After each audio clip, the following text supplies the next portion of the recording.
আসসালামু আলাইকুম, hello and welcome my dear students, welcome to concrete math.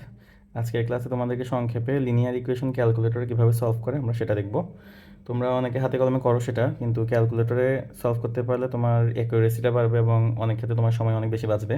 অনেক বড় বড় ইকুয়েশন সলভ করতে হয় আমাদেরকে, যেমন বৃত্তের মধ্যে ত্রিঘাত আমাদেরকে তিনটা অজানা রাশিযুক্ত সমীকরণ সমাধান করতে হয়।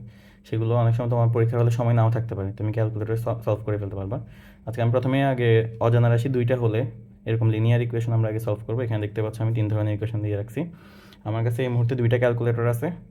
একটা হচ্ছে 991 ES প্লাস, যেটা তোমাদের ম্যাক্সিমামের কাছে থাকে, আর একটা হচ্ছে 991 EX, যেটা আমি ইউজ করি, বা আমার মতো একটু রিচ মাইন্ডেড যারা, টাকা পয়সা না থাকলেও যাদের মাইন্ড একটু রিচ টাইপের ম্যাথমেটিক্স নিয়ে, তারা এটা ইউজ করে। তোমরা চাইলে এটা নিয়ে নিতে পারো, আমার মতো যারা একটু রিচ মাইন্ডেড হতে চাও ম্যাথমেটিক্সে। এনিওয়ে, তো 100 MS অনেকে ইউজ করে, অনেক গরিব পোলাপাইন আছো তোমরা। তোমরা আশা করতেছি ওটা চেঞ্জ করে এগুলো একটা কিছু একটা কিনবা। আর 100 MS থাকলে আমি তোমাকে সেখানেও দেখা দিতাম কেমন ইকুয়েশনটা সলভ করতে হয়। ওইখানে একটু হালকা জটিল, এগুলোতে ইজিলি করা যায়। তো প্রথমে আমি আমার যেটা 991, আচ্ছা না, তোমরা যেটা ইউজ করো আগে সেটা নিই।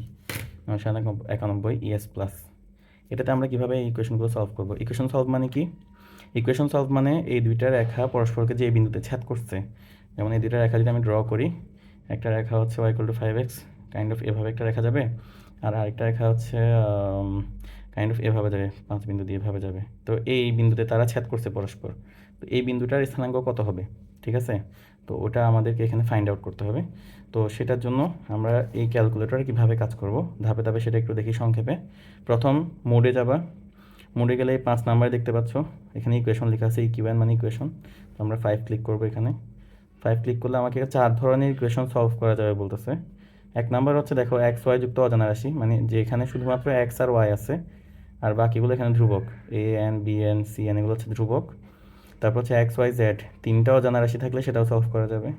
তারপর হচ্ছে দ্বিঘাত সমীকরণ, আদর্শ দ্বিঘাত সমীকরণ, X square B X plus C, এটার মান সমাধান করা যাবে। ত্রিঘাত সমীকরণও সমাধান করা যাবে এখানে। আমরা আজকে শুধুমাত্র 1 নাম্বার আর 2 নাম্বার এই দুইটা দেখব, যে কীভাবে কাজগুলো করতে হয়। তো এখানে আমার অজানা রাশি কিন্তু দুইটা দেখতে পাচ্ছ, এখানে এক্স আর ওয়াই, শুধু দুইটা ইকুয়েশন, দুইটা অজানা রাশি। এখন সমাধান করতে হলে আমাকে অবশ্যই এখানে যেভাবে স্টাইলে দিছে এই স্টাইলে সাজাই নিতে হবে। দেখো স্টাইল মানে কি, এক্স ওয়াইগুলো এক পাশে, ধ্রুবক পদটা কিন্তু অন্য পাশে। তো আমাদের এখানে প্রথম লাইন যেটা সেটা দেখো, এখানে কোনো ধ্রুবক পদ নাই, কিন্তু আমাদের এক্স ওয়াইগুলো একসাথে করতে হবে। আমি এটাকে একটু সাজাই লিখলে কি হয়, 5x - y = 0 লেখা যায়, ঠিক আছে? আমরা এটা সাজাই নিলাম। তারপর এটা এখানে সাজানোর ক্ষেত্রে ধ্রুবক পদ যেটা, এটাকে আমাদেরকে ডান পাশে নিতে হবে। এখানে যেহেতু বলছে আমাদেরকে ডান পাশে নিতে, তাহলে x - 4y = -5। এবার এইভাবে এগুলো আমাকে ইনপুট দিতে হবে এভাবে। আশা করি বুঝতে পারছো। আসলে আমরা ইনপুট দিই। প্রথম সমীকরণ এটা, এখানে এক্সের সহ, আচ্ছা আমরা আগে এখানে 1 ক্লিক করি, যেহেতু আমরা এটা সমীকরণ সমাধান এভাবে করব। 1 ক্লিক করলে এটা আসছে এভাবে, এ মানে হচ্ছে এক্সের সহগগুলো এখানে, বি মানে হচ্ছে ওয়াইয়ের সহগগুলো, সি মানে হচ্ছে ধ্রুবক পদ, ঠিক আছে? তো আসলে এখানে এক্সের সহগ কত, এখানে এক্সের সহগ হচ্ছে 5, প্রথমটাতে 5 বসাইলাম, ইকুয়াল দিলাম। ওয়াইয়ের সহগ -1 দেখতে পাচ্ছ, -1 দিলাম, ইকুয়াল। আর ধ্রুবক পদ এখানে নাই, ডান পাশে 0 দেখতে পাচ্ছ, 0 দিলাম। তারপর দ্বিতীয় ইকুয়েশনে আসো, এক্সের সহগ কত, 1, ওয়াইয়ের সহগ কত দেখতেছো, -4, আর ধ্রুবক পদ ডান পাশে দেখো -5। এই যে দুইটা ইকুয়েশনে ইনপুট দিলাম, এবার ইকুয়াল দাও। দেখতেছো এক্স এর মান কত আসছে, 5/19। তাহলে এক্স ইকুয়ালটা আমাদের আসতেছে 5/19, আর ওয়াই এর মান কত আসতেছে, ইকুয়াল দাও আবার 25/19, 25/19। দেখছো সমীকরণ সমাধান হয়ে গেছে আমাদের। আমরা এই আমরা বিন্দুটা পেয়ে গেছি। তো এভাবে সমীকরণটা সমাধান করতে হয়। সেম কাজ বাকিগুলোর ক্ষেত্রেও, যেমন এখানে এটা আমরা একটু সাজাই নিলে, এটা সাজানো আছে এক্স এক পাশে, ধ্রুবক পদ এক পাশে, এখানে এক্স ওয়াইগুলোকে এক পাশে আনতে হবে। তাহলে সাজাইলে 3x - y, এটাকে এবার আনলাম, 4টাকে এই পাশে নিয়ে গেলাম, -4 সাজাই নিলাম। সাজানোর পর এখন এটা আমরা ইনপুট দিব। দেখো এটা আমরা আবার ইনপুট দিই। দেখো এবার এ এর মান, এখানে আগে থেকে আগেরগুলো ইনপুট দেওয়া আছে, সমস্যা নেই, আমরা ইনপুটগুলো এখন চেঞ্জ করে দেবো জাস্ট। প্রথমটাতে দেখো, প্রথম ইকুয়েশনে এক্সের সহগ কত, 1, এই 1 ক্লিক করলাম, ইকুয়াল দিলাম, এখানে 1 হয়ে গেছে। তারপর ওয়াই কোনো ওয়াই তো নাই এখানে, তাহলে ওয়াই সহগ শূন্য, না থাকা মানে শূন্য, ইকুয়াল দিলাম। তারপর সি এর মান মানে হচ্ছে ধ্রুবক পদ, ডান পাশে কত 5, এই নাও 5, ক্লিক করে ইকুয়াল দিলাম। তারপর নিচের সমীকরণে আমাদের এক্স এর সহগ হচ্ছে 3, 3 ক্লিক করলাম। ওয়াই এর সহগ হচ্ছে -1, -1 ক্লিক করলাম। আর ধ্রুবক হচ্ছে -4, এটা ক্লিক করলাম। তো সমাধান কি, এক্স এর মান আসতেছে 5 আর ওয়াই এর মান আসতেছে 19। আশা করি বিষয়টা বুঝে গেছো। পরেরটাও তোমরা নিজেরা এভাবে সমাধান করে নিবা সাজায় নিয়ে। আচ্ছা, সেম কাজটা আমরা যদি এক্সে করি আমার ওই ক্যালকুলেটরে কীরকম আসে দেখো। এখানে কিভাবে করতে হবে স্টেপ বাই স্টেপ ফলো করো।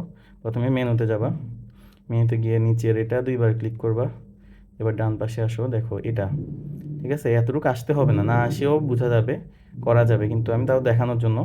এই দেখছো এখানে এটা হচ্ছে ইকুয়েশন মূলত, এখানে আসতে হবে, দেখছো এখানে এতে বলতেছে, নিচে লেখা আছে এতে হচ্ছে ইকুয়েশন বা ফাংশন সলভের জন্য।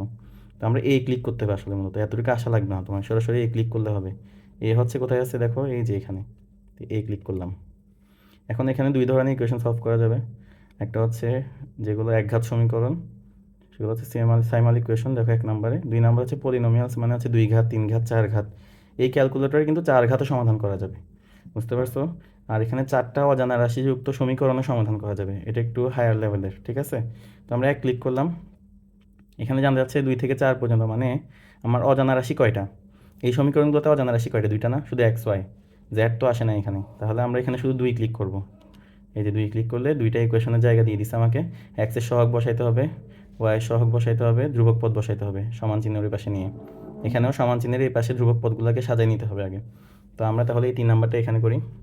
3 নাম্বারটা আমরা আগে সাজাই নিই, দেখো এখানে। তাহলে এটাকে সাজাই নিলে 5x - y = 1, আর নিচেরটা তো সাজানো আছে x + y = 5।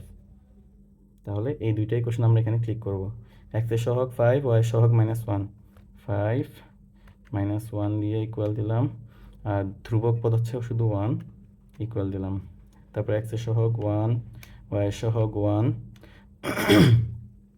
ধ্রুবক পদ হচ্ছে 5। এবার দেখো ইকুয়াল দিলে x এর মান 1 আসতেছে, y এর মান 4 আসতেছে, সমীকরণ সমাধান হয়ে গেছে। x = 1, y = 4। তো ত্রিঘাত যদি আমাদের মানে 3টা অজানা রাশি যদি থাকে, সেখানেও সেম কাজ। আমি একটা সমীকরণ দেখাচ্ছি সংক্ষেপে, 3টা অজানা রাশি যুক্ত। মনে করো তোমাকে এরকম একটা সমীকরণ সমাধান করতে দিলাম, 3x + 4y - 5z = 1, x - y - z = 4, 3x + y + 9z = 9। এই যে 3টা অজানা রাশি, 3টা সমীকরণ x, y, z। তাহলে এখানে কিভাবে করতে হবে, আমরা আবার মেনুতে যাব, এতে ক্লিক করব, 1 নাম্বার ক্লিক করব। এখানে অজানা রাশি যেহেতু 3টা, তাহলে আমরা 3 ক্লিক করব। দেখছো 3টা সমীকরণের জায়গা চলে আসছে। এবার এখান থেকে ধরে ধরে x এর মান, y এর মান, z এর মান আর ধ্রুবকের মানগুলো জাস্ট এখানে বসাই দিবা। তারপর ওই ক্যালকুলেটরে কি করবা, এখানেও সেম কাজ, আবার মেনুতে যাও, 5 ক্লিক করো ইকুয়েশনের জন্য। এখানে এই দেখো 2 নাম্বারে x, y, z 3টা অজানা রাশির জন্য জায়গা আছে, এই 2 ক্লিক করবো আমরা। দেখছো এখানেও 3টা জায়গা দিছে আমাকে কাজ করার জন্য। এ মানে x এর সহগ, বি মানে y এর সহগ, সি মানে z এর সহগ। ডান পাশে যাও একটু, এই দেখো ডি মানে হচ্ছে ধ্রুবক পদ, এই ধ্রুবক পদগুলো হচ্ছে ডি এর মান। জাস্ট এগুলো বসাবা, ইকুয়াল দিলে কাজ হয়ে যাবে। আশা করি বুঝতে পারছো। যে কোনো সমস্যা থাকলে আমার কমেন্ট করবা। সবাইকে অসংখ্য ধন্যবাদ। আল্লাহ হাফেজ।